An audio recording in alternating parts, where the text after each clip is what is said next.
My wife seated me behind a pillar at her sister's wedding. Everyone pretended I wasn't family.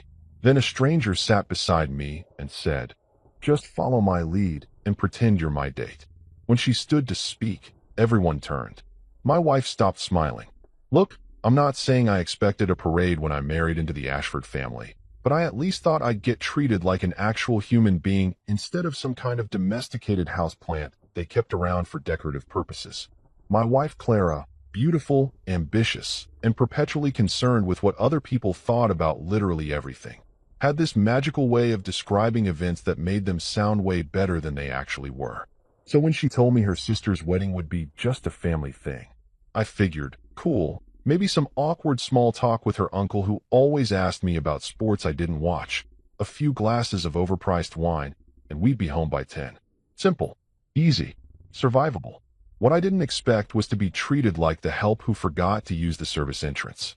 The invitation arrived on a Tuesday, which I only remember because it was the same day my biggest client decided to ghost me for 3 weeks before magically reappearing with creative notes that basically meant starting over from scratch.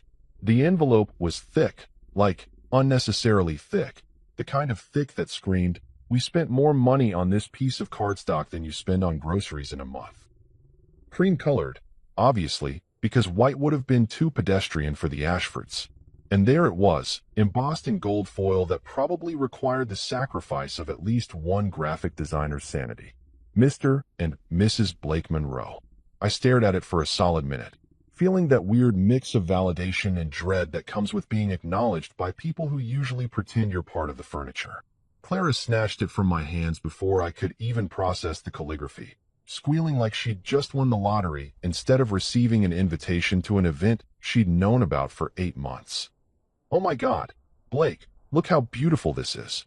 Naomi really went all out. "It's an invitation, babe, not the Mona Lisa." She shot me that look, the one that said I was being deliberately difficult just by existing in my natural state of not caring about fancy paper. "This is important to my family. To me. Can you at least pretend to be excited?" "Sure. Excited." That's exactly what I felt about spending an entire weekend with people who treated me like I was one moderately bad quarter away from asking them for money. The Ashfords lived for this kind of thing. Big events where everyone could show off their best behavior, their best outfits, and their best humble brags about vacation homes and investment portfolios. It was like watching a live-action performance of a social media feed, except everyone's algorithm was set to insufferable.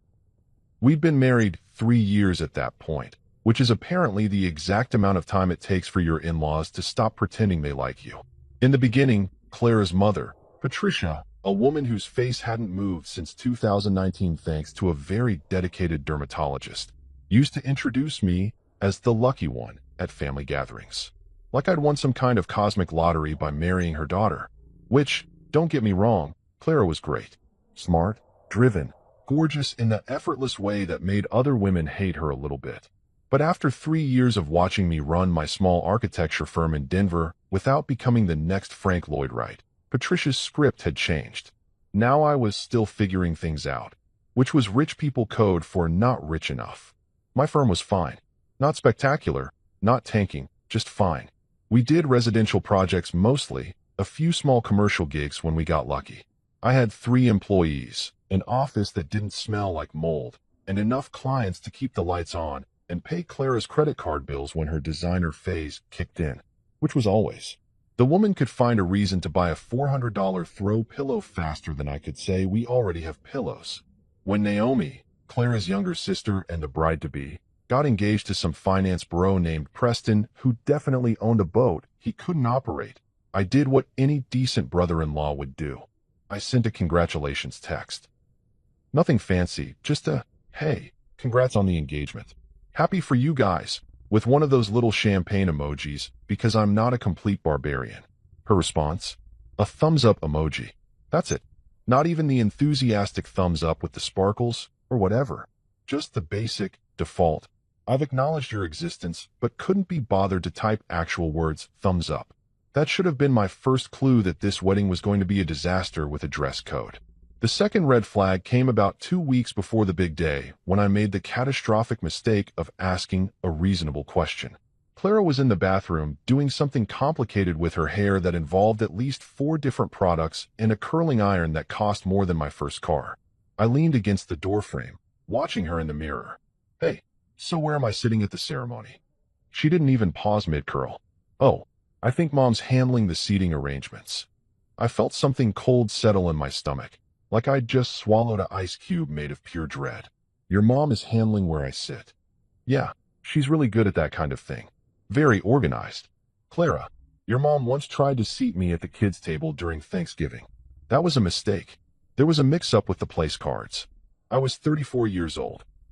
She finally looked at me, setting down the curling iron with an exasperated sigh that suggested I was being unreasonable for remembering the time I'd been placed between her 9-year-old cousin and a high chair.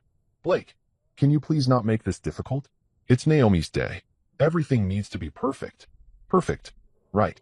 Because nothing says perfect like making sure your sister's husband knows exactly where he ranks in the family hierarchy, which was apparently somewhere between distant acquaintance and guy who might steal the silverware. But I nodded, because 3 years of marriage had taught me that sometimes you pick your battles, and sometimes you just accept that you're going to lose anyway, so you might as well save your energy for the open bar. The week leading up to the wedding was a blur of Clara's stress testing every outfit she owned, asking my opinion, and then completely ignoring it when I gave it. Does this dress make me look washed out? No, you look great. I knew it. I looked terrible. This happened roughly 47 times. I stopped offering feedback by day 3 and just started nodding supportively while thinking about literally anything else. Work deadlines, whether we needed milk, that one episode of The Twilight Zone with the gremlin on the airplane wing. The night before we left for the wedding, Clara had her entire side of our walk-in closet spread across our bed like a fabric bomb had detonated. I can't decide between the navy dress and the rose one. What do you think? The navy one, I said, because it was closer to me and I was tired. Really? You don't think it's too formal? It's a wedding. Formal is kind of the point.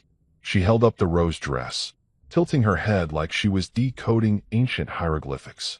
But this one photographs better. And there it was, the real consideration. Not comfort, not what she actually liked, but what would look good in the inevitable 75 photos that would be posted, tagged, filtered, and analyzed by everyone in her social circle like they were studying the Zapruder film. I wanted to say something about how maybe, just maybe, she should wear what made her happy instead of what would get the most likes. But I was smart enough to know that conversation would end with me sleeping on the couch. Wear the rose one then, I said, hoping this would end the fashion crisis. She smiled, kissed my cheek, and said, "You're right. The navy one is perfect." I gave up trying to understand. As I packed my own bag, which took approximately 7 minutes because men's formal wear is blessedly simple, I couldn't shake the feeling that this weekend was going to be memorable for all the wrong reasons. Call it intuition, call it pattern recognition from 3 years of Ashford family events. But something told me that cream-colored invitation with its stupid gold foil was less of a welcome and more of a warning shot. I just didn't know how right I was. The resort where Naomi decided to get married looked like someone had taken a Pinterest board called Rich People Mountain Fantasies and made it real with unlimited funding and absolutely no concern for budget constraints. We're talking about the kind of place that had a circular driveway made of actual cobblestones, valet parking attendants in uniforms that were probably dry clean only, and a lobby that smelled like expensive candles and generational wealth. The whole place screamed, if you have to ask about prices, you can't afford to be here. Which was ironic considering I was pretty sure Preston's parents were footing the bill for most of this extravaganza, and they'd made their fortune doing something with hedge funds that I didn't understand and was pretty sure was partially illegal.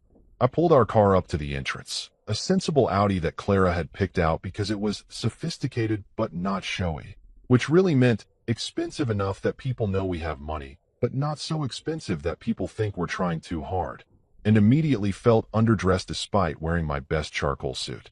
The one I'd bought for our own wedding, actually, which had somehow survived 3 years without Clara suggesting I replace it with something more contemporary. It fit well, made me look like I had my life together, and most importantly, didn't make me look like I was trying to cosplay as a groomsman for a royal wedding. The fact that it had made it this far without being deemed unacceptable was honestly a minor miracle.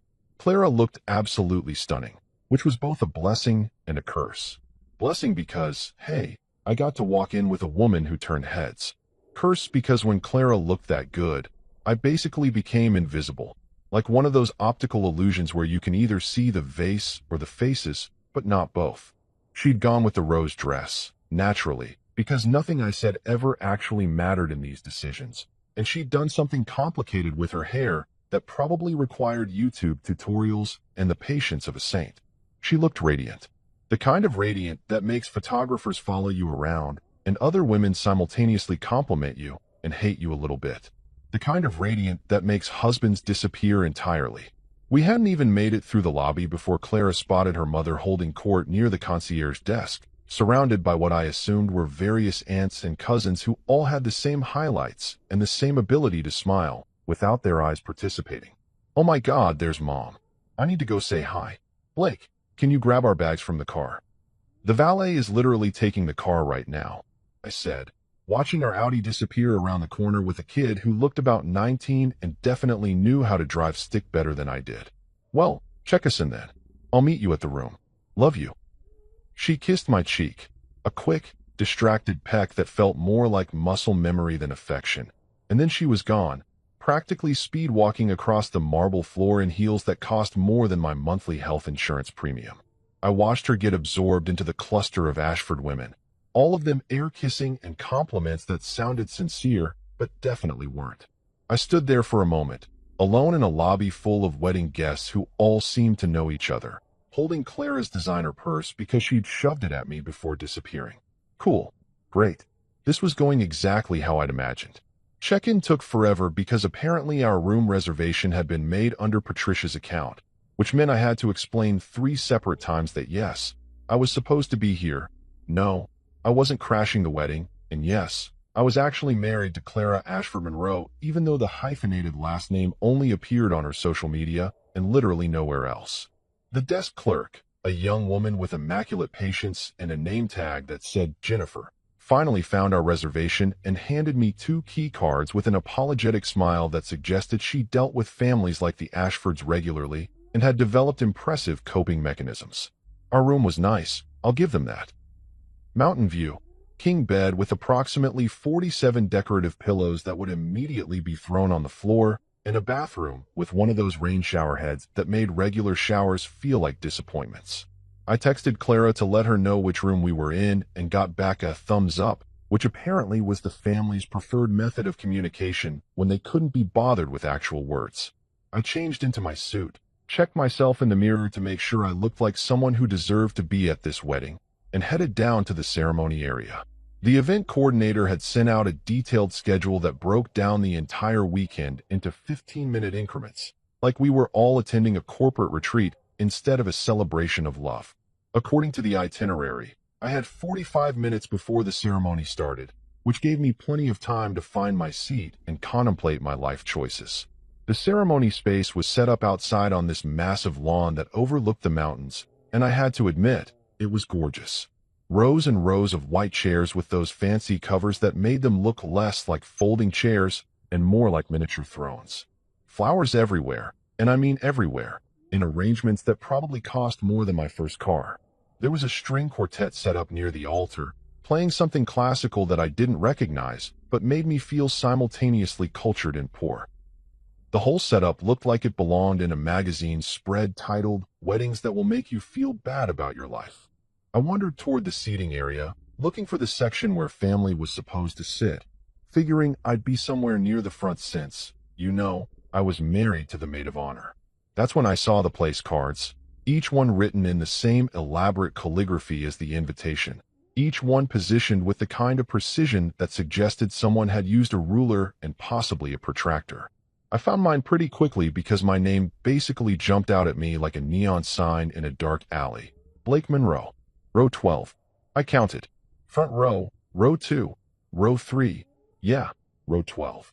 Behind a decorative pillar that was, I'm sure, described as rustic and charming in the planning documents, but was really just a convenient way to block the view of anyone unfortunate enough to be seated behind it. I was positioned perfectly to see absolutely nothing except the back of said pillar, and maybe, if I leaned significantly to the left, a partial view of what I assumed would be the ceremony. I stood there staring at my name card, waiting for the punchline, expecting someone to jump out and yell, "Just kidding." But no, this was real. This was my actual assigned seat. Row 12, behind a pillar, next to what appeared to be one of those industrial outdoor fans they'd set up to keep guests cool, which meant I'd spend the entire ceremony listening to the gentle hum of circulating air while missing all the important moments everyone else got to witness. I picked up the card, turned it over, checked to see if maybe there was a mistake, if maybe this was meant for Blake Miller or Blake whoever from Preston's side of the family. Nope, Blake Monroe, married to Clara Ashford Monroe, seated in social Siberia. I actually laughed. Out loud. Standing there by myself in row 12 behind the pillar, I laughed, because what else could I do? Get angry? Cause a scene? Demand better seating like some kind of wedding diva?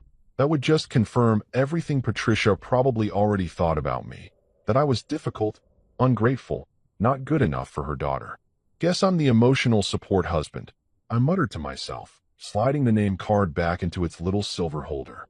At least I was near the fan. It was going to be hot out here. All these people in formal were pretending they weren't sweating through their expensive fabrics. Silver lining and all that. I sat down in my assigned chair, which was exactly as uncomfortable as it looked, and pulled out my phone, figuring I might as well catch up on emails while I waited for this circus to start.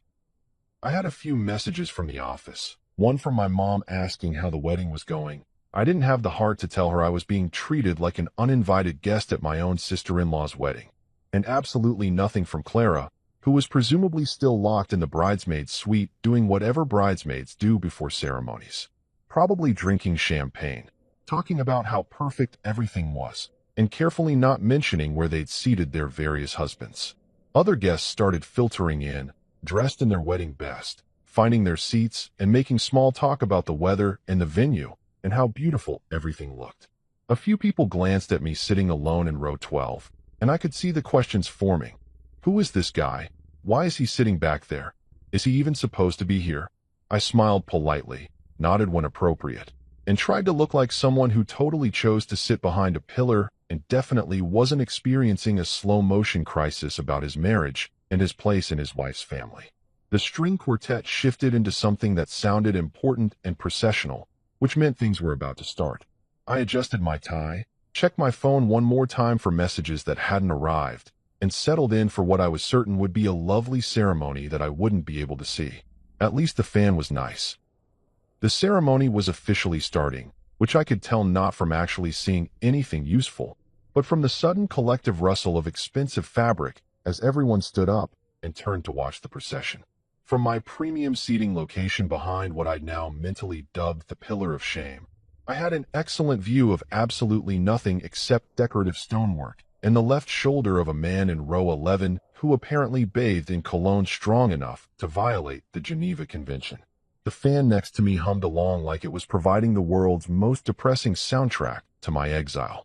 I stood up because that's what you do at weddings, even when you're essentially attending from the parking lot, metaphorically speaking. I could hear the music swelling, could hear the collective intake of breath that meant someone important was walking down the aisle, could hear the whispers and the camera shutters clicking like a swarm of very expensive locusts. But could I see any of it? Absolutely not. I was basically attending this wedding via audio description. That's when someone sat down next to me, during the processional, while everyone else was standing. This person just dropped into the chair beside mine like they were settling in to watch Netflix, not witness the sacred union of Naomi Ashford and Preston, whatever his last name was. I glanced over and did a double take that probably wasn't subtle at all. She was maybe mid-30s, wearing this sleek emerald dress that somehow looked both elegant and like she could run a Fortune 500 company in it, with dark hair pulled back in a way that suggested she hadn't spent 3 hours on it, but still looked perfect. She had this confidence that radiated off her like heat, the kind of presence that made you sit up straighter without even realizing you were doing it. And she was looking at me with this amused smile that suggested she knew exactly how ridiculous this whole situation was.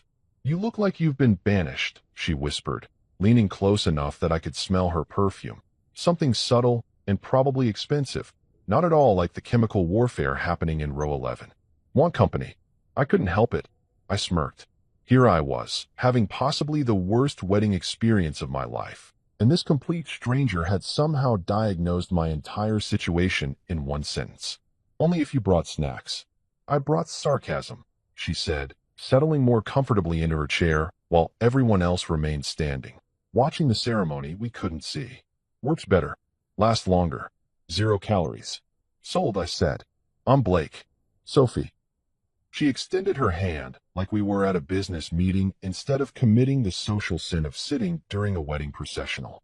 I shook it, noting that her handshake was firm and confident, the kind that said she'd probably negotiated her way out of situations way worse than bad wedding seating. So what did you do to deserve row 12 behind the architectural inconvenience? Got married to the bride's sister, I said, watching her eyebrows rise in genuine surprise. Apparently that earns you a spot somewhere between forgotten cousin and person who might steal the centerpieces. Brutal, Sophie said, and she actually sounded impressed by the audacity of it. I'm here because a client was supposed to bring me as his +1 to do some networking, and he bailed last minute. But he already paid for my hotel room, and I had nothing better to do this weekend. So here I am, crashing a wedding I have zero connection to and sitting behind a pillar with the groom's exiled brother-in-law. That's either really sad or really funny, I said. It's both. That's what makes it perfect. Everyone finally sat down as the officiant started talking, his voice carrying over the sound system they'd set up. I could hear him just fine, could hear every word about love and commitment and two souls becoming one. But I still couldn't see anything except the back of that pillar, and now, thankfully, Sophie, who was providing running commentary and whispers that were just quiet enough not to disturb anyone, but just loud enough for me to hear. Wait, is that the bride? She whispered, leaning toward me. I literally can't see anything. This pillar is offensive. Welcome to my world, I murmured back. And yeah, probably. Unless they're doing some kind of bait-and-switch situation. Would explain the seating arrangement. Maybe they're hiding you from the real bride. I had to bite my lip to keep from laughing out loud. There was something about Sophie's complete irreverence for the whole situation that was incredibly liberating. She didn't know these people, didn't care about their opinions, and wasn't invested in maintaining the careful social performance that everyone else seemed committed to. She was just here, making jokes, treating this whole expensive production like the absurd theater it kind of was. The officiant continued his speech about love and partnership, hitting all the standard wedding cliches with the enthusiasm of someone who'd definitely given this same speech at least 40 times before. Sophie leaned closer, her shoulder touching mine. Okay, here's what we're going to do. When he asks everyone to rise for the vows, we're going to stand up, and you're going to pretend we're together. I looked at her, certain I'd misheard. What? Trust me, she said, and there was something in her eyes. Mischief, maybe, or just the pure chaotic energy of someone who decided to make their own entertainment. Follow my lead. Sophie, I don't think. Do you want to spend this entire ceremony being invisible, or do you want to have some fun? She had a point. A really good point, actually. I'd already been relegated to the worst seat in the house. Already been essentially erased from my own family's event. What did I have to lose by playing along with whatever Sophie had planned? My dignity. Pretty sure that had been checked at the door when I found my name card in row 12. Fine, I said. But if this goes badly, I'm blaming you. Deal, Sophie said, grinning like she'd just won something. The officiant's voice rose slightly, taking on that performative quality that meant something important was about to happen. At this time, I'd like to ask all our guests to please rise as Naomi and Preston exchanged their vows. The collective rustling started again as everyone stood. Sophie stood too. And then she did something I absolutely did not expect. She reached over and took my hand. Not tentatively, not awkwardly, but confidently, threading her fingers through mine like we'd done this 1,000 times before. Her hand was warm, her grip firm, and suddenly we weren't two strangers hiding behind a pillar anymore. We looked like a couple who chose to sit in row 12, sure, but a couple nonetheless. I should have pulled away, should have laughed it off, made it clear this was ridiculous. But I didn't.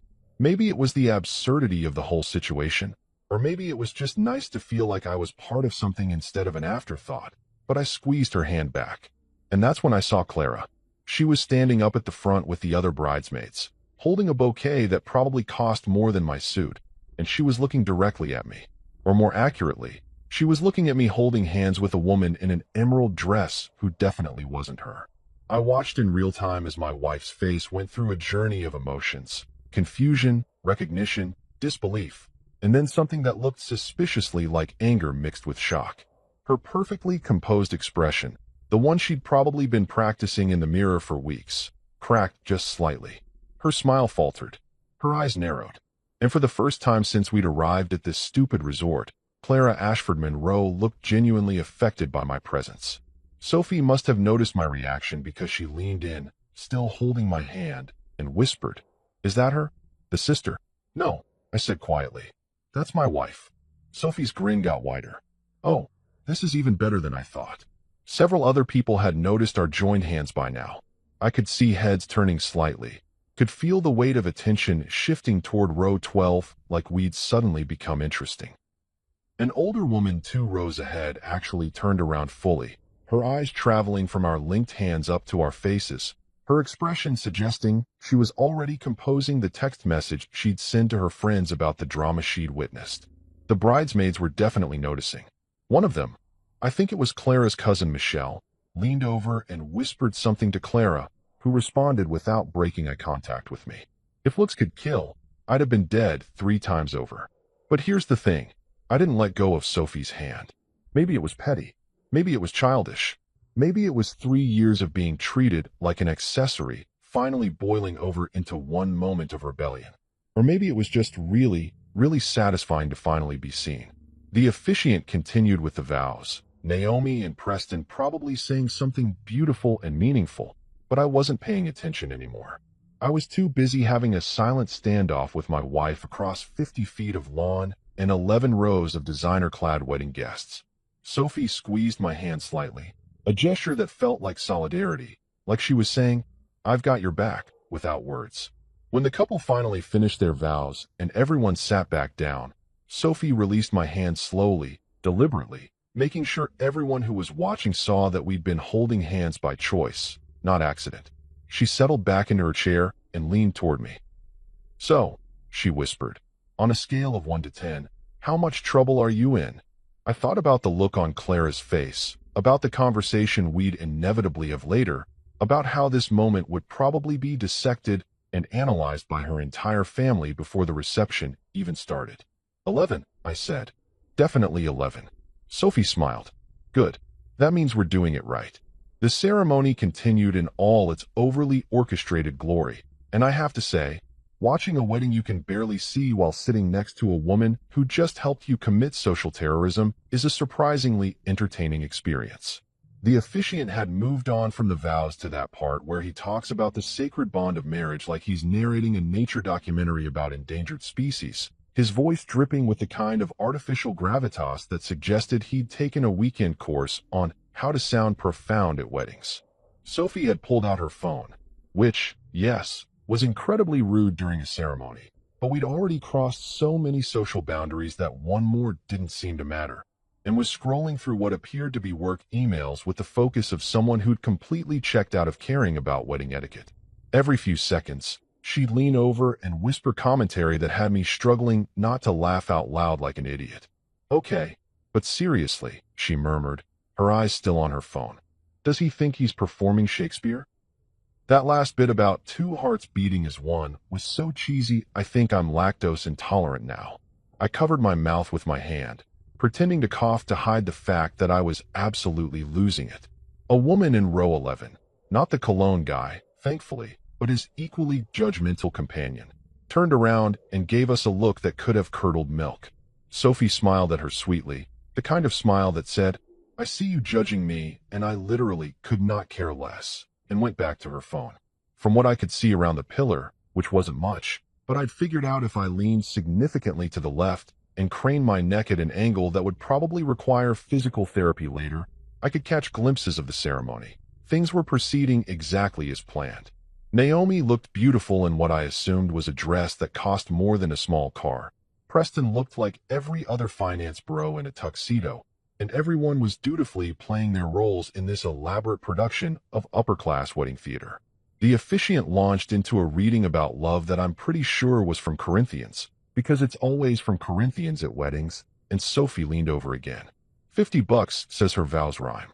That's a sucker's bet, I whispered back. Of course they rhyme. This whole thing is choreographed within an inch of its life. Fine. $50, says they rhyme and mention something about journeys or adventures. Deal, I said, because even though I was pretty sure she was right, the idea of having a side bet going during this ceremony made the whole experience significantly more bearable. Sure enough, when Naomi started her vows, which I could hear perfectly well through the sound system even if I couldn't see her face, she got about 3 sentences in before dropping both journey and adventure in the same breath, followed by something about 2 souls finding their way that definitely rhymed with every day. Sophie held out her hand for a fist bump, which I gave her, and the woman in row 11 turned around again, her expression now suggesting she was considering calling security. Ma'am, we're just celebrating love, Sophie said to her with perfect sincerity, and I had to bite the inside of my cheek to keep from absolutely losing it. Preston's vows were somehow even more predictable. Lots of stuff about being his best self and building a future together, with the kind of corporate speak that made me think he'd probably workshop these with his executive coach. Sophie mimed falling asleep, her head tilting dramatically to one side, and I had to look away because I was genuinely worried I was going to start laughing and not be able to stop. The thing was, without Sophie there, this would have been miserable. I'd have been sitting alone behind this stupid pillar, listening to a ceremony I couldn't see, feeling sorry for myself, and composing angry mental speeches about family dynamics and respect that I'd never actually deliver. But with Sophie providing running commentary like the world's most sarcastic sports announcer, it had transformed from humiliating into something almost fun. Sure, I was still in row 12. Sure, my wife was probably mentally drafting divorce papers. But at least I wasn't bored. The officiant moved into the ring exchange, his voice rising with practiced emotion. These rings represent an unbroken circle of love, a promise that they represent 2 months of Preston's salary and a very patient jeweler, Sophie whispered, and I actually snorted, which I tried to cover with another fake cough that fooled absolutely no one. I caught another glimpse of Clara through the gap between the pillar and someone's oversized hat. She was still staring at me with an expression that somehow managed to combine fury, confusion, and the kind of cold calculation that suggested she was already planning exactly how this conversation would go later. One of the other bridesmaids, I think it was Naomi's college roommate, was definitely whispering to her, probably asking who the woman in the emerald dress was and why her husband was sitting with her instead of literally anywhere else. Good question. I was kind of wondering that myself. The ceremony built toward its inevitable conclusion, the officiant milking every moment for maximum emotional impact. By the power vested in me by the state of Colorado and the Universal Life Church, Sophie raised an eyebrow at that, and I shrugged because honestly, half these wedding officiants got ordained online in about 15 minutes. I now pronounce you husband and wife. Preston, you may kiss your bride.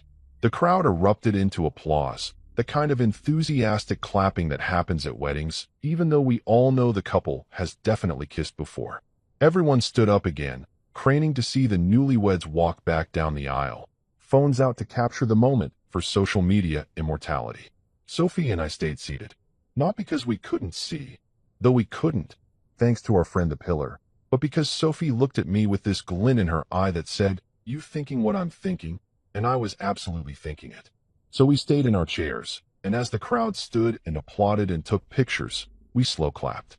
Deliberately, dramatically, like we were at a golf tournament instead of a wedding. Beautiful ceremony, Sophie said in a voice just loud enough to be heard by the people around us. Her tone absolutely deadpan.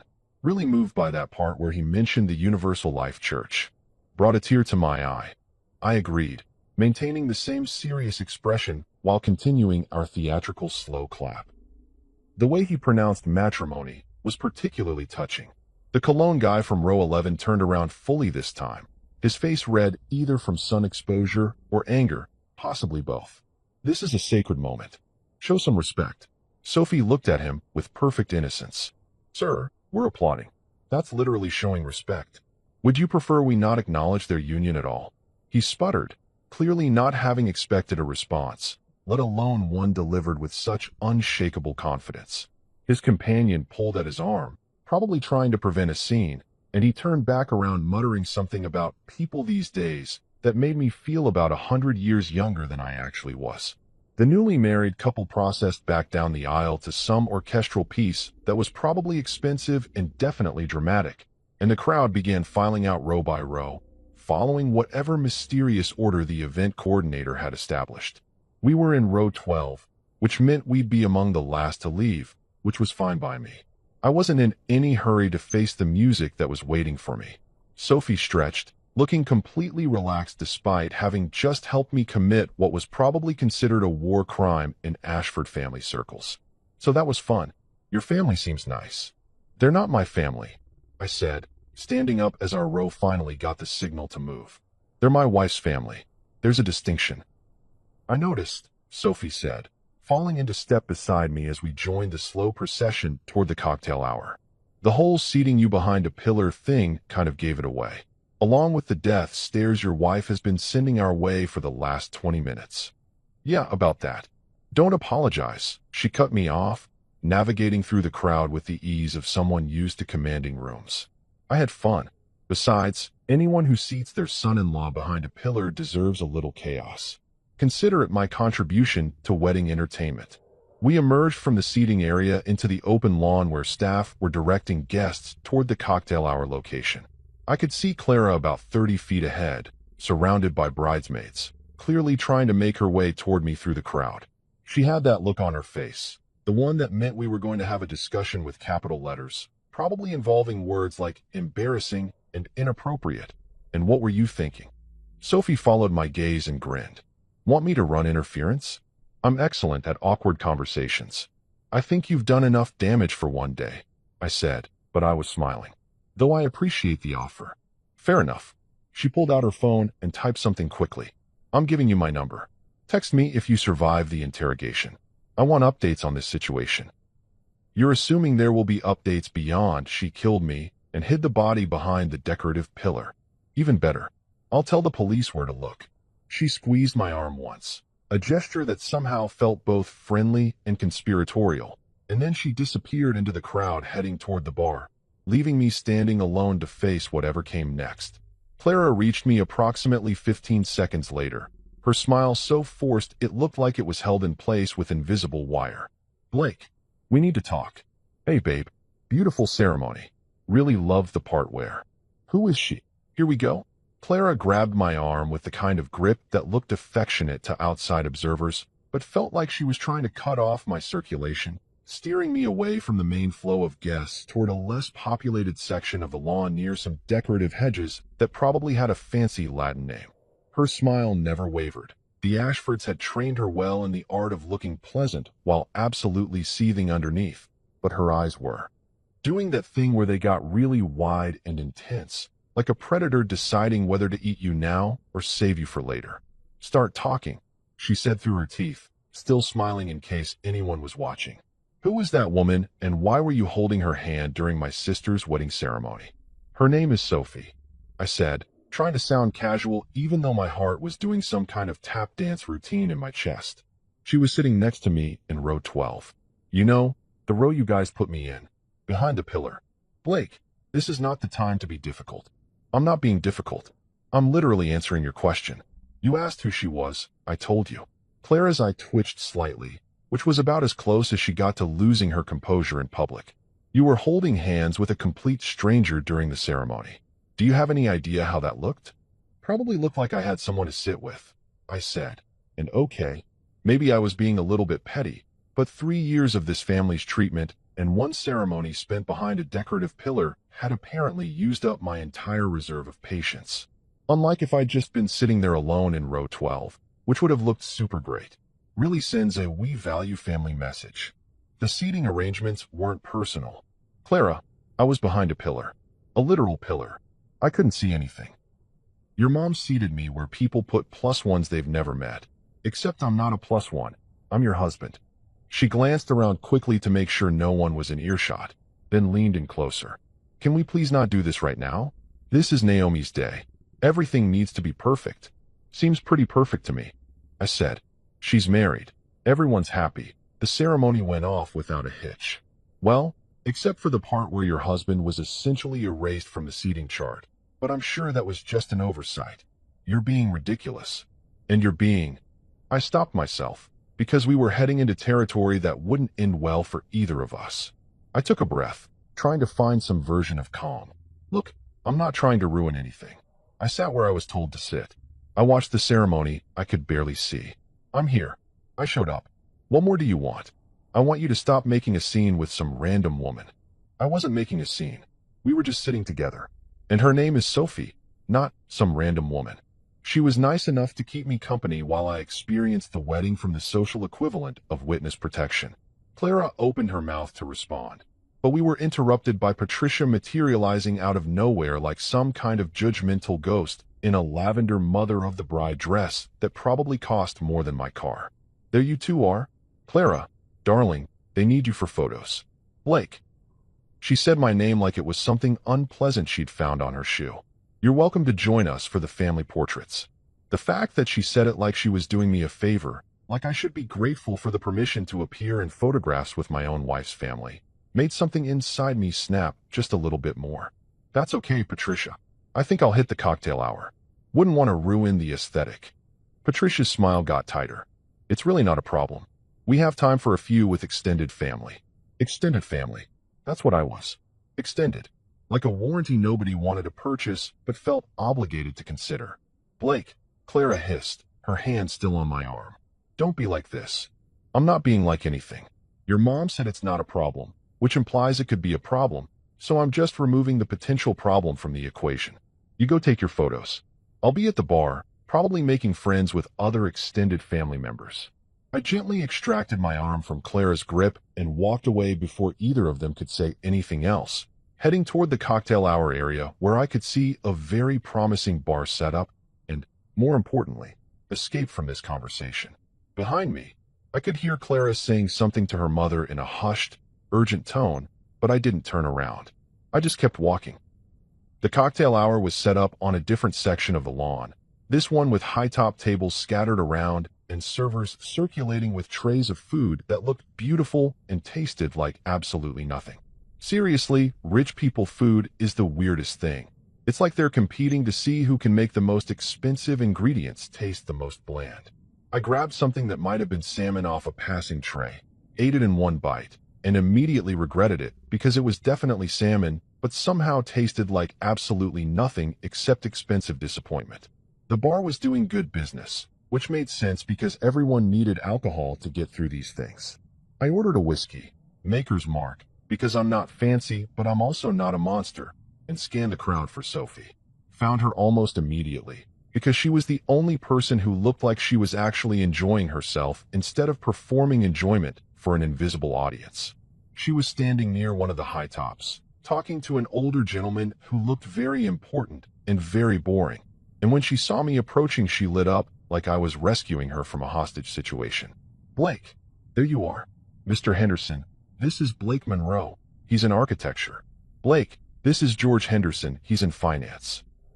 We shook hands. George gave me the kind of assessment that guys in finance always give, trying to calculate my net worth based on my suit and watch. And then he excused himself to go network, which is what rich people call drinking while talking about money. Sophie immediately dropped the polite smile she'd been wearing and took a sip of her wine. Thank God you showed up. He was explaining cryptocurrency to me like I was 5 years old. I literally work in financial consulting. I probably understand Bitcoin better than he does. You know what Bitcoin is? I asked, taking a sip of my whiskey and immediately feeling better about life. I know it's a scam that tech bros use to feel smart. Does that count?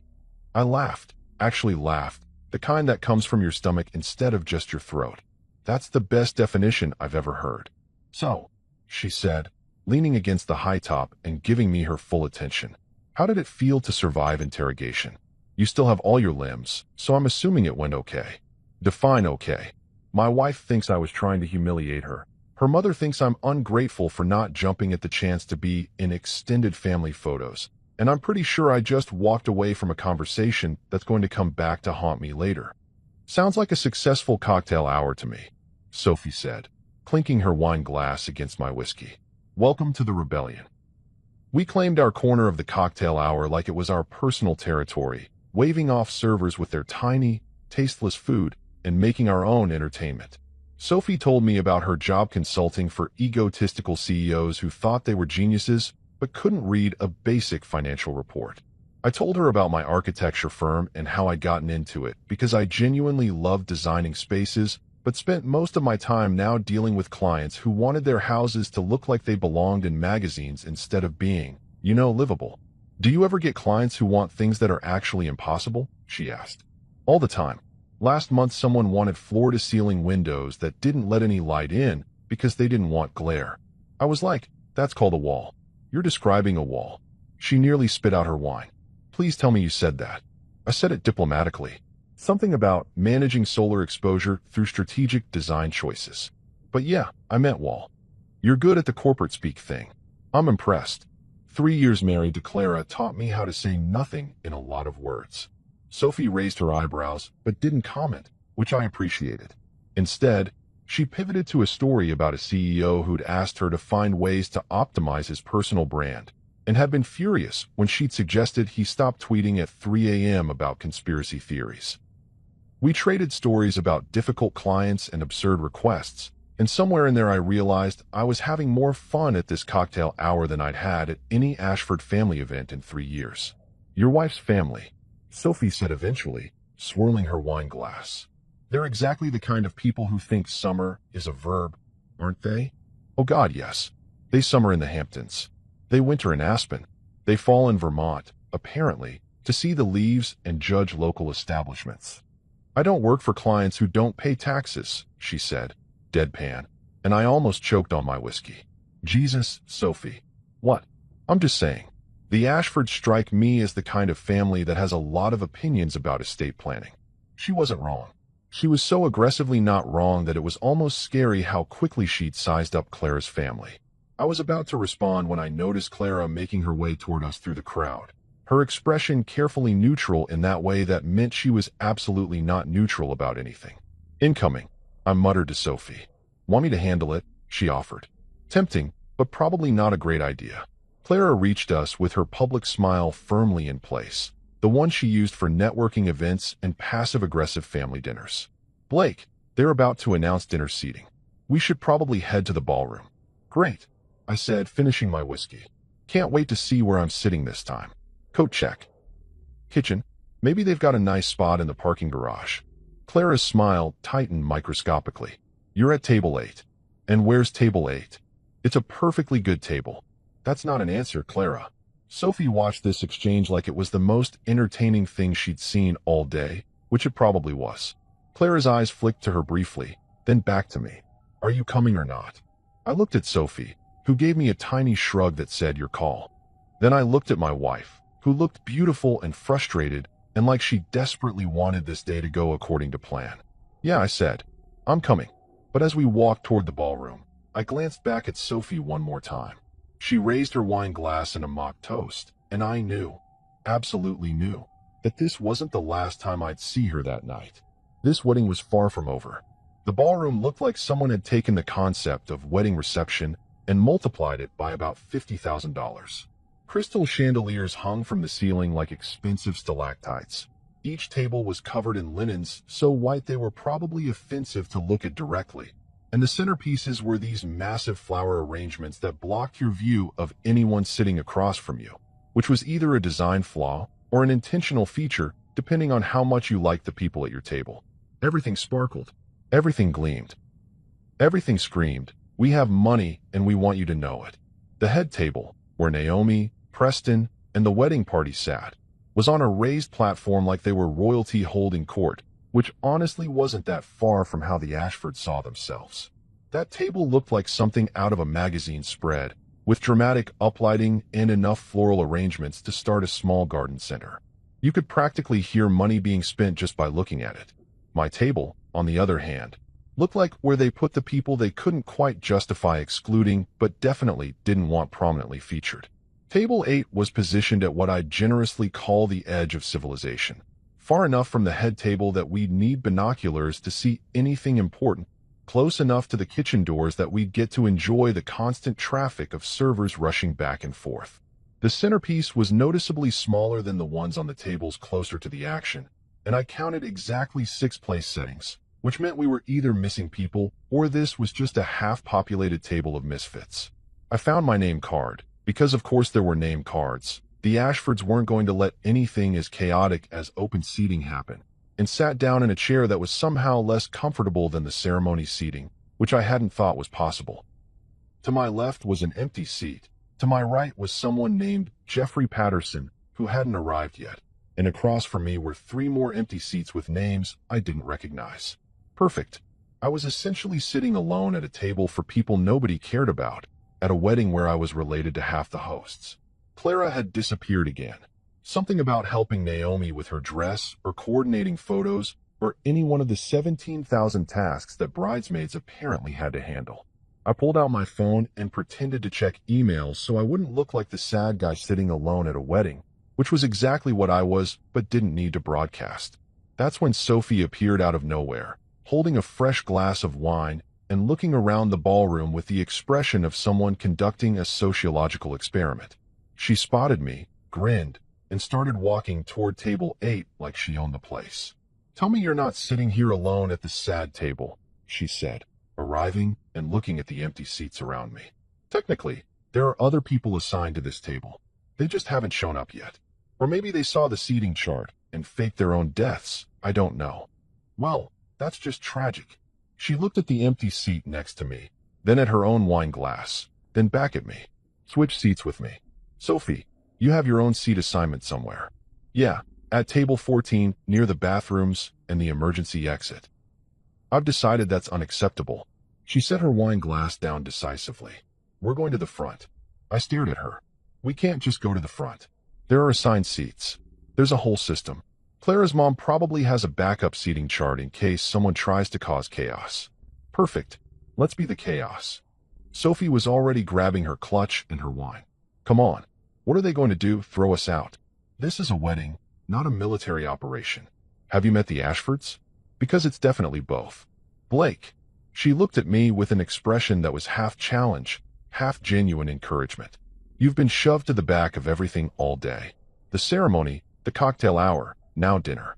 At some point, you have to decide if you're okay with that or if you're going to do something about it."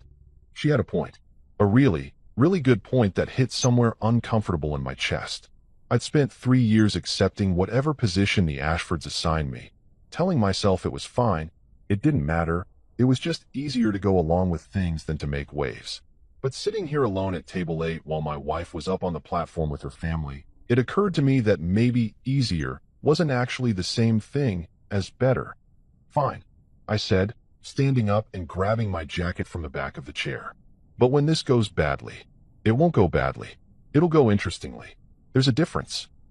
Sophie was already heading toward the front of the ballroom, weaving through tables with the confidence of someone who'd never been told no in her life and wouldn't accept it if she was. I followed her because at this point, what did I have to lose? My dignity. Already gone. My standing with Clara's family. That ship had sailed, hit an iceberg, and sunk to the bottom of the ocean. My marriage? Well, that was probably going to require a serious conversation regardless of where I sat for dinner. Sophie led us straight to table 3, close enough to the head table that we could actually see what was happening, far enough away that we wouldn't be immediately noticed.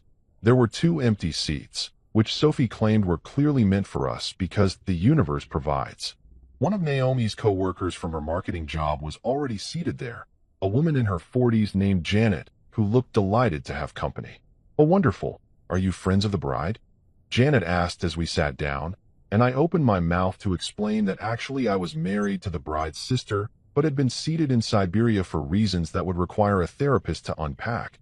But Sophie jumped in first. "We're friends of love," Sophie said smoothly, settling into her chair like she'd been assigned there all along. "And champagne. Mostly champagne." Janet laughed, and just like that, we were absorbed into table 3 like we belonged there. Other guests started arriving. Preston's college roommate and his wife, one of Naomi's cousins from her dad's side who I'd met maybe once, and a couple who I think worked with Preston at his finance company. Everyone was friendly, making small talk about the ceremony and how beautiful everything looked, and not one person questioned why we were there. Well, except for Clara, who I caught staring at me from the head table with an expression that suggested she was mentally composing a very long list of grievances. I smiled at her and raised my water glass in a small toast. Her eye twitched. Score one for the guy who usually sat quietly and accepted his fate. The servers started bringing out the first course, some kind of salad with ingredients I couldn't identify and a dressing that tasted like someone had mixed balsamic vinegar with good intentions. Sophie leaned over and whispered, "This salad costs more than my car payment and tastes like expensive grass clippings." "At least it's expensive," I whispered back. "Imagine if it was cheap grass clippings." She snorted into her wine glass, which made the guy across from us, Preston's college roommate, whose name I'd already forgotten, look up with interest. "Not a fan of the salad?" "Oh, it's lovely," Sophie said without missing a beat. "I just have very strong opinions about arugula. It's a controversial vegetable." "It's a leaf," I pointed out. "Even more controversial."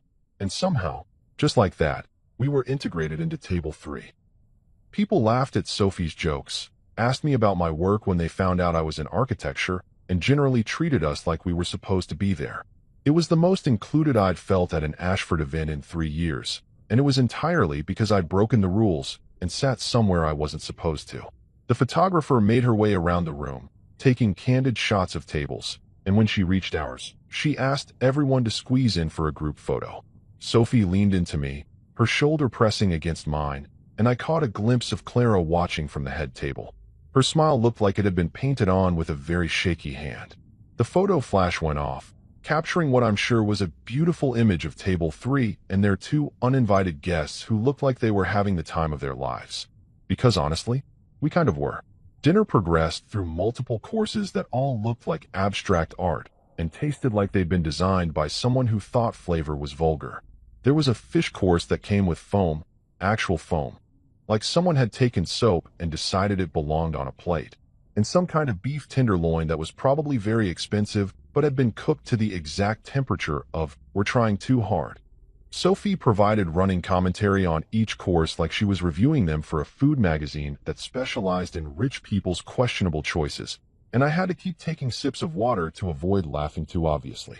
"This foam," she whispered, poking it with her fork like it might fight back, "is what happens when chefs watch too much Food Network and not enough reality." "It's deconstructed," said Preston's college roommate. I'd learned his name was Trevor, and he was exactly as boring as that name suggested, with complete seriousness. "It's supposed to represent the essence of the sea." "The essence of the sea is salt water and dead fish," Sophie said pleasantly. "This is just bubbles with delusions of grandeur." I genuinely had to cover my face with my napkin because I was losing it.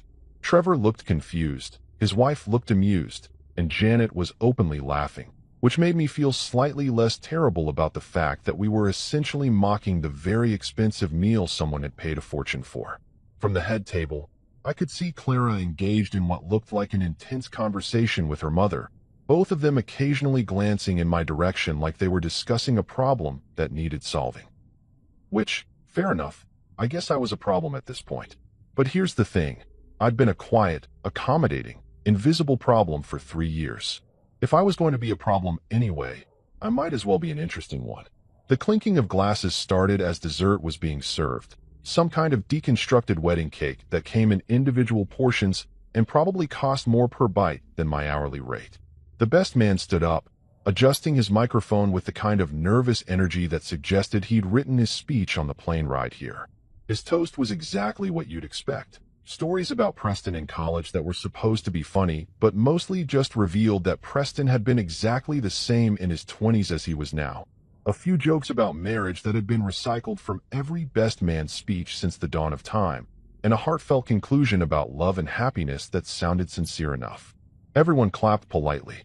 Preston looked emotional in that way guys do when they're trying not to cry, but also want everyone to know they're sensitive. Naomi dabbed at her eyes with a napkin that probably cost $15. Then it was Clara's turn. As maid of honor, she got to do the sister's speech, and I'll give her credit. She was good at this. Clara could work a room like nobody's business, knew exactly how to modulate her voice for maximum emotional impact, and had clearly rehearsed this speech enough times that it sounded spontaneous while being completely choreographed. She talked about growing up with Naomi, about their relationship as sisters, about watching Naomi find love with Preston and knowing it was real because of some story about how he brought her coffee every morning or something equally designed to make everyone feel things. The whole speech was beautiful, heartfelt, and managed to not mention her own husband even once. Not a single reference to her own marriage, to us, to anything that might suggest she had a partner in the room. It was like I'd been edited out of her personal narrative, deleted from her story like a scene that didn't make it into the final cut. Sophie leaned over during the applause that followed Clara's speech. Did she just give an entire toast about love without mentioning that she's married? "Welcome to my life," I muttered, clapping along with everyone else because what else was I going to do? "That's actually impressive in a really depressing way," Sophie said, and I couldn't tell if she was joking or genuinely sympathetic, maybe both. The speeches seemed to be wrapping up. Naomi's dad had done his father of the bride thing earlier, Preston's parents had tag-teamed something about family and unity, and now it looked like we were moving toward the cake-cutting and dancing portion of the evening. I was actually relieved, thinking maybe I could survive the rest of this night without any more drama. And then Sophie stood up. She stood up, picked up her champagne glass, and tapped it with her knife. Not aggressively, but loud enough that people at nearby tables turned to look. My heart dropped directly into my stomach and possibly kept going straight through the floor. "Sophie," I hissed, "what are you doing?" "Something interesting," she whispered back, then raised her voice to address the room. "Hi everyone. Sorry to interrupt, but I just wanted to say something if that's okay." The room went quiet in that way that happens when someone does something unexpected at a formal event. Not quite awkward yet, but definitely surprised. The DJ lowered the music. People at other tables turned to look. Up at the head table, I could see Naomi looking confused, Preston looking mildly annoyed, and Clara looking like she was watching her worst nightmare unfold in real time. Sophie smiled, completely unbothered by the attention, comfortable in a way that suggested she'd given impromptu speeches before and would absolutely do it again. "I wasn't supposed to speak tonight. I'm not family. I'm barely even a proper guest, honestly. But I've been watching everyone talk about love and commitment and what those things mean, and I wanted to add something." She paused, letting the silence build, and I swear to God I stopped breathing. What was she doing? This was insane. This was social suicide. It's really nice to see what unconditional love looks like, Sophie continued, her voice carrying across the ballroom with perfect clarity. Some people go their whole lives without experiencing it, without knowing what it feels like to be seen, to be valued, to be treated like they matter.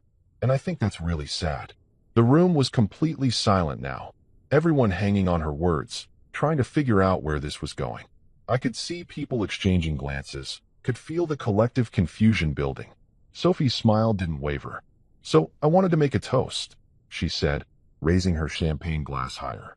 "To those who still show up, even when they're made invisible. To the people who sit in the back row, behind pillars, at table 8, and still choose to be present. To everyone who's ever been treated like an afterthought but stayed anyway, because that's what real commitment looks like." She turned slightly, her glass now clearly directed toward me, her expression warm and genuine and absolutely calculated to cause maximum impact. To those who deserve better than they've gotten. Every single head in the ballroom turned to look at me, not subtly, not discreetly. Full head turns, like I was a car accident they couldn't look away from. I felt my face get hot, felt the weight of probably 200 pairs of eyes all focused on the guy sitting at table 3, where he definitely wasn't supposed to be, with a woman who definitely wasn't his wife, receiving a toast that was definitely calling out every single thing that had been wrong with this entire day. Sophie maintained eye contact with me, still smiling, waiting for me to respond. The silence stretched out, got uncomfortable, started to become unbearable. I had two choices: sink into my chair and wish for death, or own this moment. I stood up, slowly, deliberately, making sure everyone could see. I raised my water glass, because I'd finished my champagne somewhere around the foam course, and met Sophie's eyes across the 3 feet of space between us. "To showing up," I said, loud enough for nearby tables to hear, quiet enough that it felt personal, even when nobody wants you there. We clinked glasses. The sound seemed impossibly loud in the quiet ballroom. And then, because the universe apparently wasn't done with me yet, a few people started clapping. Just a smattering at first. Trevor and his wife, Janet. A few people from neighboring tables who either appreciated the sentiment or just felt awkward about the silence. But it grew, became something closer to actual applause, and suddenly we were having a moment in the middle of Naomi's wedding reception. Up at the head table, Clara's face had gone through several colors and settled on something close to white. Her mother looked like she'd swallowed something poisonous. Naomi looked confused and slightly annoyed that attention had shifted away from her on her special day. And Preston just looked blank, probably trying to calculate if this was going to affect the schedule. Sophie sat back down, looking extremely pleased with herself, and leaned over to whisper, "That went well." "We have very different definitions of well," I whispered back, sitting down before my knees could give out from the adrenaline. "Clara's going to kill me. Like, actually murder me. They're going to find my body in a decorative fountain. At least you'll die having been seen," Sophie said cheerfully, taking a sip of her champagne. "That's more than you had this morning." She wasn't wrong. And as the DJ quickly started the music back up, trying to move past the weird tension Sophie's toast had created, I realized something. For the first time in 3 years of being part of the Ashford family orbit, someone had actually acknowledged that I existed, that I mattered, that the way I'd been treated was wrong. It had taken a complete stranger to do it, which said something about my marriage that I probably needed to think about. But not right now. Right now, I just needed to survive whatever came next. The rest of dinner was about as comfortable as sitting on a cactus while someone read you your own eulogy. People kept glancing over at our table, not even trying to be subtle about it, just full-on staring like we were a car crash with survivors stumbling around. And the whispers had started immediately after Sophie sat down. I could practically hear the gossip mill grinding into overdrive, churning out theories about who she was, what that toast meant, and whether I was having some kind of public breakdown or an affair or both. Sophie, for her part, seemed completely unbothered by the chaos she'd created. She ate her deconstructed cake with the focus of someone who hadn't just delivered a speech that would probably be discussed at Ashford family gatherings for the next decade, occasionally commenting on the texture of the frosting or the architectural integrity of the sugar flowers. Meanwhile, I was sitting there trying to figure out if there was a polite way to fake a medical emergency and evacuate before Clara could corner me. Spoiler alert, there wasn't.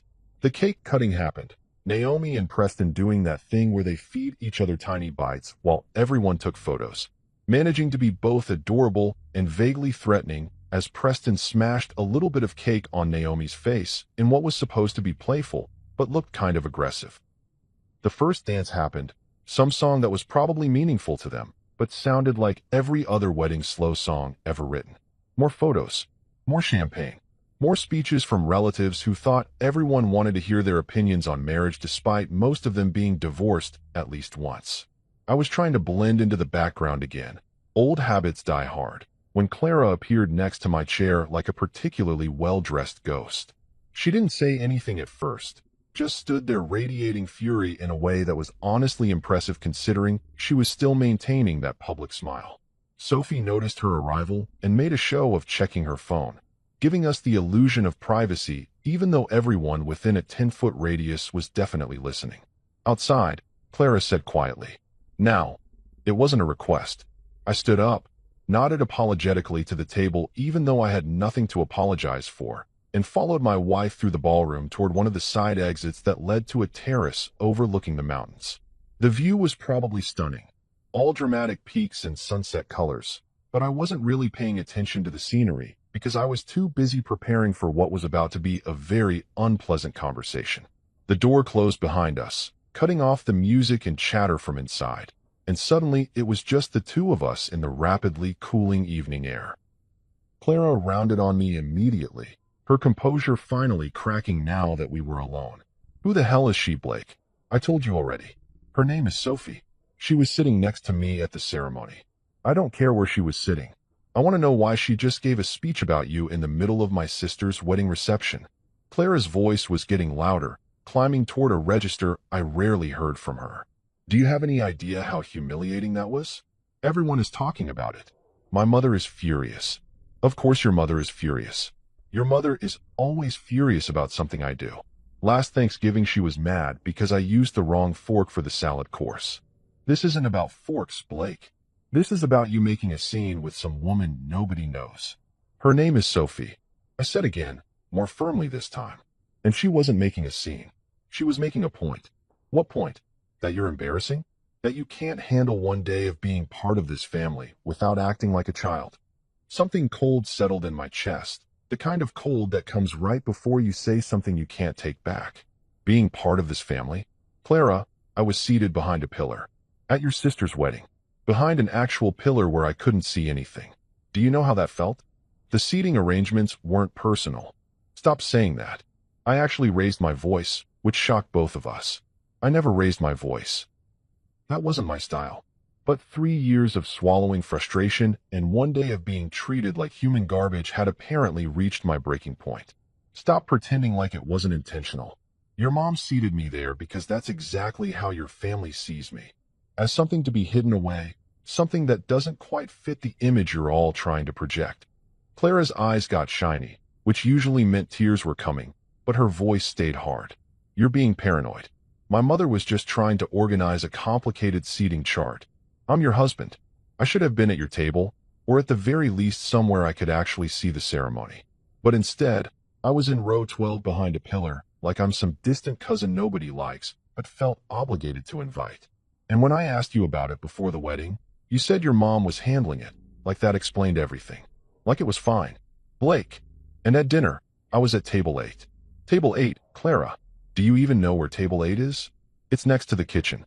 It's where you put people when you can't justify excluding them entirely, but definitely don't want them anywhere important. She crossed her arms, defensive now. So you decided to just move yourself to a different table? To sit with some random woman and let her make toasts about you like you're some kind of victim? I am a victim of your family's obsession with appearances and status and making sure everything looks perfect for the outside world. Do you know what Sophie said to me during the ceremony? She said I looked like I'd been banished. And she was right. Because that's exactly what your family does. They banish me to the edges, keep me just visible enough that no one can accuse them of being rude, but far enough away that I don't mess up their perfect family portrait. Clara was definitely crying now, mascara starting to run slightly, which would have made me feel guilty any other time, but right now just made me tired. This is my sister's wedding, Blake. One day, I asked you for one day of just being normal, being supportive, not making things difficult. I didn't make anything difficult. I showed up. I sat where I was told. I watched a ceremony I could barely see. I went to cocktail hour alone while you disappeared for photos. I was being exactly what your family wanted, invisible. The only difference is that Sophie actually saw me anyway. Oh my God, Clara said, her voice going sharp again. Are you sleeping with her? Is that what this is? Some kind of. No. I actually laughed, which was probably the wrong response, but I couldn't help it. No, Clara. I met her today, at the ceremony, where I was sitting alone, behind a pillar. She's just someone who was nice to me, which apparently is such a rare experience in your family that it's now being interpreted as an affair. Then why is she here? Why is she giving speeches about you? Because she noticed something that you haven't noticed in 3 years. The words came out louder than I intended, echoing slightly off the stone terrace. She noticed that your family treats me like garbage. She noticed that I was sitting alone at a table meant for people nobody cared about. She noticed that your entire speech about love and marriage didn't mention your own husband once. She noticed all the things you've been too busy performing for your family to see. Clara stepped back like I'd slapped her. Performing? Yes, performing. That's what you do, Clara. You perform being the perfect daughter, the perfect sister, the perfect Ashford family member. And somewhere in all that performing, I became just another prop in the show. Something you bring out when you need a husband for appearances, but otherwise just keep off stage. The silence that followed was brutal. I could hear the music from inside, muffled through the closed doors. Could hear the distant sound of someone laughing. Probably at something that wasn't nearly as funny as they thought it was. Could hear my own breathing. Too fast, too shallow, like I'd just run a marathon instead of just having the most honest conversation with my wife in months. Clara wiped at her eyes, smearing her makeup further, and when she spoke her voice was small. I can't believe you're doing this right now. At Naomi's wedding. I'm not doing anything, Clara.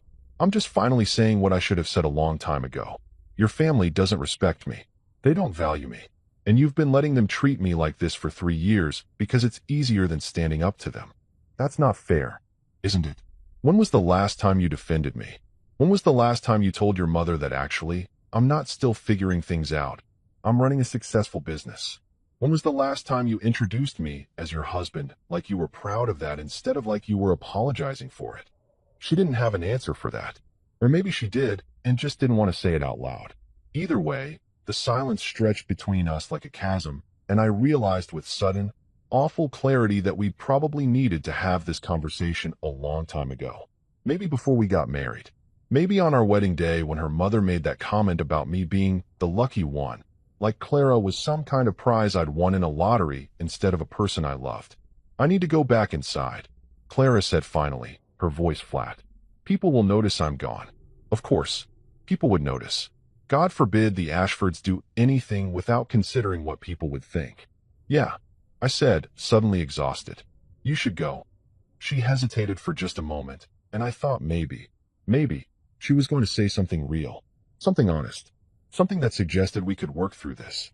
But then she just turned and walked back inside, the door closing behind her with a soft click that somehow sounded final. I stood there alone on the terrace, watching the sun finish setting behind the mountains, and pulled out my phone. I had a text from Sophie. You alive out there, or should I call search and rescue? Despite everything, I smiled. Typed back, alive, damaged, but alive. Her response came immediately, good, because I think we just became the most interesting thing to happen at this wedding. Also, your wife's mom is looking for you, and she has that expression people get before they commit murder. I looked through the glass doors, and sure enough, there was Patricia, scanning the ballroom with the intensity of a hawk looking for prey. Time to face the music. Again. Still. Forever, apparently. But as I headed back inside, I realized something. I'd finally said what I needed to say. It hadn't fixed anything. Might have actually broken things further, but at least I'd been honest. And somehow, that felt better than 3 years of staying quiet. The week after the wedding was one of those special kinds of hell where nobody actually talks about the problem, but everyone knows there's a problem. So you just exist in this horrible limbo of passive-aggressive silence and meaningful looks that don't actually mean anything productive. Clara and I barely spoke during the 3-hour drive back to Denver, which was impressive considering we were trapped in a car together with nothing but the radio and our mutual resentment for company.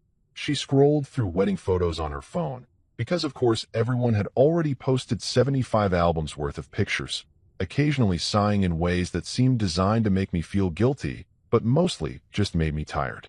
When we got home, she went straight to the bedroom and I went straight to the couch, which is where I'd been sleeping for the past 6 nights. Not because she explicitly told me to sleep there, but because the alternative was lying next to someone who was treating me like I'd personally ruined her sister's wedding by committing the heinous crime of being visible for 5 minutes. The couch was fine. Uncomfortable and too short for my frame, but fine. At least it didn't radiate disappointment and judgment at me while I tried to sleep. Work was a welcome distraction. I had a residential project that was going sideways because the clients kept changing their minds about literally everything. First they wanted contemporary, then they wanted traditional. Now they were sending me Pinterest boards of modern farmhouse, which isn't even a real architectural style. It's just what happens when you let HGTV make all your decisions. But dealing with indecisive clients was still better than dealing with my marriage. So I threw myself into revisions and site meetings and anything that kept me at the office longer than necessary. I hadn't heard from Sophie since the wedding, which made sense because why would I? She'd been a random stranger who'd witnessed my family drama and decided to make it her entertainment for the evening. Fun while it lasted, but not exactly the foundation for ongoing friendship. Or so I thought, until my phone buzzed during a client meeting with a text from an unknown number. Heard your wife's family called me your mistress. That's progress. At least they remember your name. I almost dropped my phone, excused myself from the meeting. The clients were arguing about cabinet hardware anyway. They wouldn't miss me, and stepped into the hallway to call the number back. Sophie answered on the second ring, sounding amused. Blake, glad you saved my number. Or didn't delete it immediately, which I guess is the same thing. How do you know what Clara's family is saying about you? Oh, that. Yeah, funny story. Remember how I mentioned I do financial consulting? Well, it turns out I've been working with the firm that handles Preston's company's contracts. Small world, right? Anyway, I was in a meeting yesterday, and one of the junior partners mentioned something about a wedding disaster involving the bride's sister's husband and some woman who gave an inappropriate toast. Took me about 30 seconds to realize they were talking about us. I leaned against the wall, trying to process this information. You're working with Preston's company? Not directly with Preston, thank God. But yeah, his company contracts with a firm that I consult for. It's all very corporate and boring. Except for the part where I got to hear secondhand that the Ashford family has decided I'm a homewrecker who seduced you away from your loving wife with my feminine wiles and emerald dress. That's insane. That's rich people, Sophie corrected. They can't just accept that someone called out their bad behavior. So they have to create a narrative where they're the victims and we're the villains. It's actually kind of impressive how quickly they mobilized the rumor mill. Very efficient.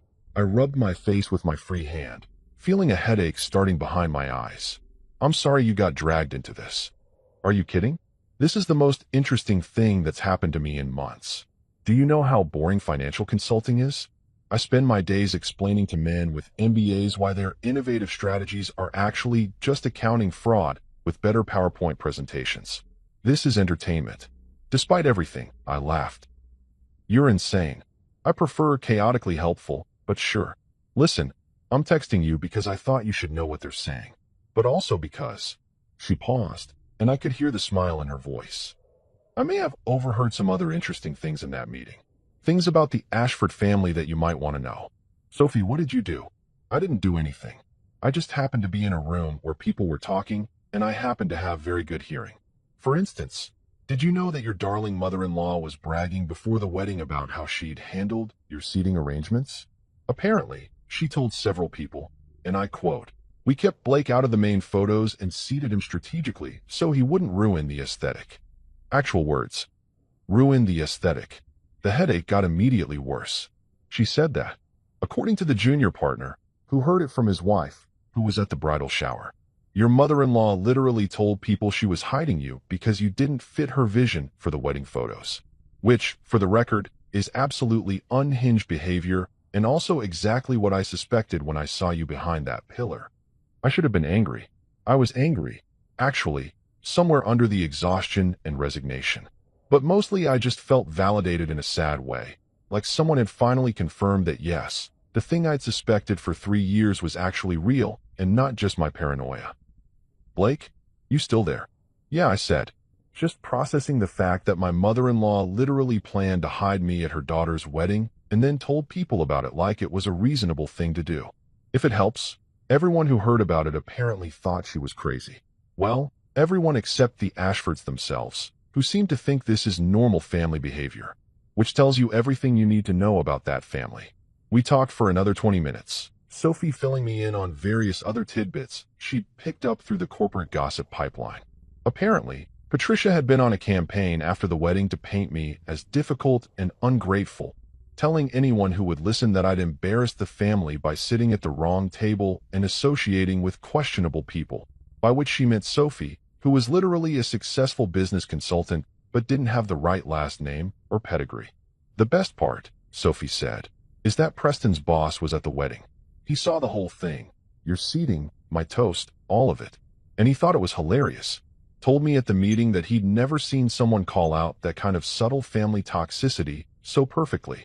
He actually asked if I'd consider doing some team-building workshops about recognizing workplace dysfunction, which, not gonna lie, I'm considering. You're going to monetize my family drama? I prefer to think of it as turning trauma into opportunity. Very entrepreneurial of me. I was laughing now, actually laughing, which felt strange after a week of sleeping on my couch and avoiding my wife.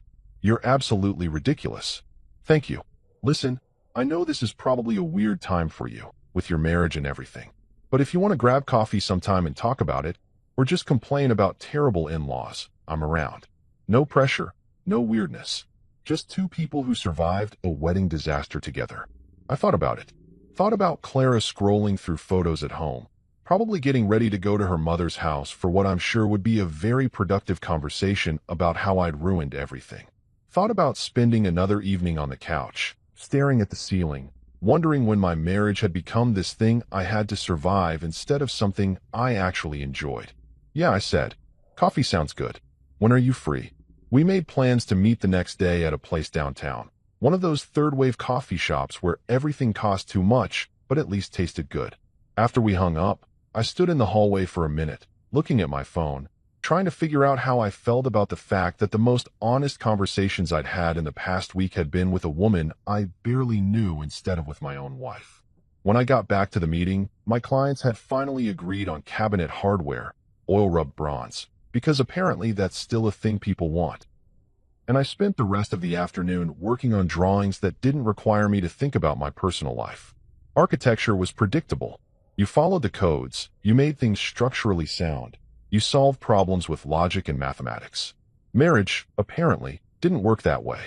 That night, I got home to find Clara in the kitchen, making dinner like nothing was wrong, which was somehow worse than if she'd just yelled at me or thrown things. At least that would have been honest.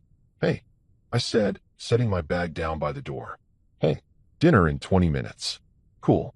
I'm meeting a friend for coffee tomorrow, just so you know. After work." She didn't turn around from whatever she was chopping. Okay, that was it. No questions about who or where or why. Just okay. Like she'd stopped caring enough to even pretend to be interested in my life. Or maybe she knew exactly who I was meeting and had decided that engaging would just lead to another fight she didn't want to have. I went to the bedroom. Our bedroom, technically, even though I hadn't slept there in a week, and changed out of my work clothes. When I came back out, Clara had set the table for two, had poured wine, had even lit a candle like we were going to have some kind of romantic dinner instead of another silent meal where we both pretended everything was fine. We ate. We made small talk about her day and my day and nothing important. And the whole time, I couldn't stop thinking about Sophie's text, about Patricia literally planning to hide me at the wedding, about 3 years of being treated like an inconvenience that the Ashford family had to tolerate. And I thought, something has to change. I just wasn't sure yet what that change looked like, or if my marriage would survive it. 3 months later, Preston's company threw a gala. One of those corporate events where everyone pretended networking was fun instead of exhausting. Sophie texted me the invitation. Clara didn't know we'd stayed in touch, didn't know we met for coffee every couple weeks to complain about work and life and families that treated you like accessories. When I walked in with Sophie, both of us invited separately, but arriving together because why not? Clara's face went pale. We've been doing the marriage counseling thing, making progress maybe, but this wasn't part of the script. Sophie got introduced as a strategic partner for some new corporate initiative, and when she took the stage to give a speech about recognizing unseen contributors, the irony was delicious. She didn't look at me once during the speech, but everyone else did. Afterward, Clara approached, trembling. "You're with her now?" I smiled, feeling lighter than I had in years. She seated me in the front row this time. Walking out with Sophie, laughing about corporate politics and family drama, I realized revenge doesn't need planning. Sometimes it just needs better seating arrangements.